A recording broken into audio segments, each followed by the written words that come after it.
Guilty Gear Beyond, Dizzy has even more tools to control space and force the opponent to change the way they navigate the battlefield.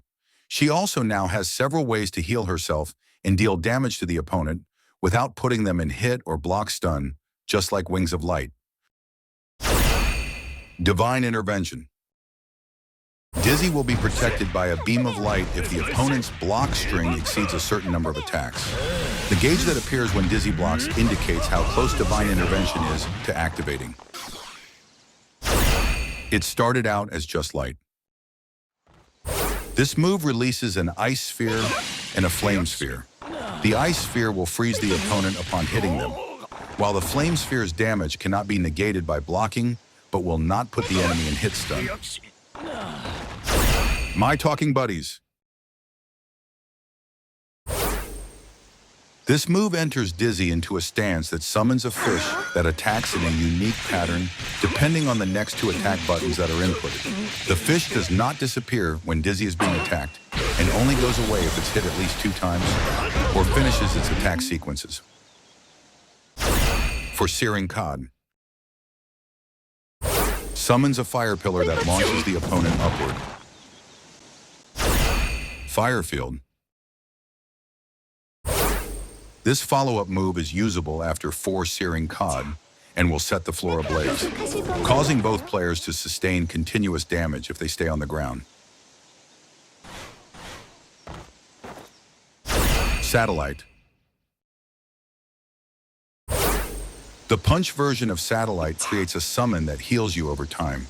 It won't go away upon blocking an attack, but it will if you're hit. The kick version of Satellite creates a summon that acts as a turret, shooting projectiles at the opponent.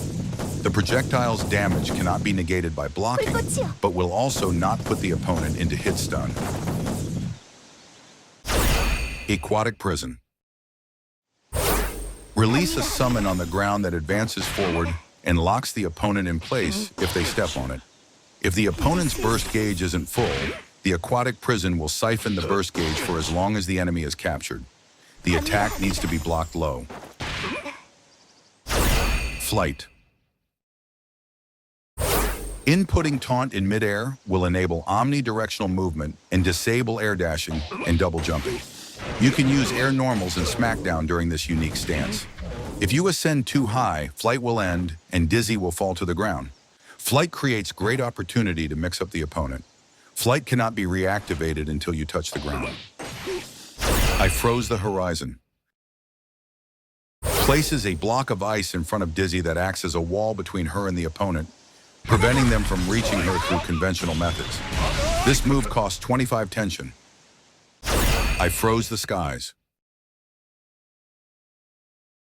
Creates a sheet of ice on the ceiling that prevents the opponent from jumping or going airborne.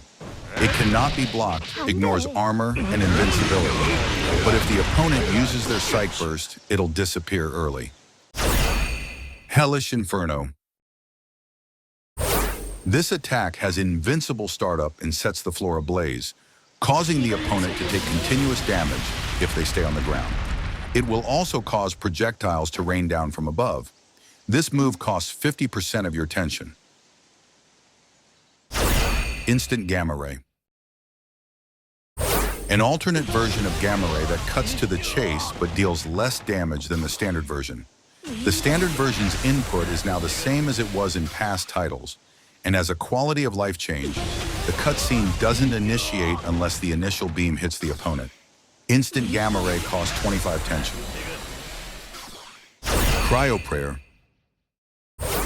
Dizzy freezes herself in a block of ice, slowly restoring health and reflecting projectiles. As long as the taunt button is held, this move will not end. That concludes the first ever Guilty Gear Beyond Starter Guide. These videos may or may not be made for each remaining DLC character. Happy 3-year anniversary to the mod, and hope you all eventually move on to a better game like Marvel Rivals. Cause if I'm being fucking honest, I don't find this game that fun anymore, but it still holds a special place in my heart, which is why I continue to put in the effort to update this piece of shit mod I made when I was like 16.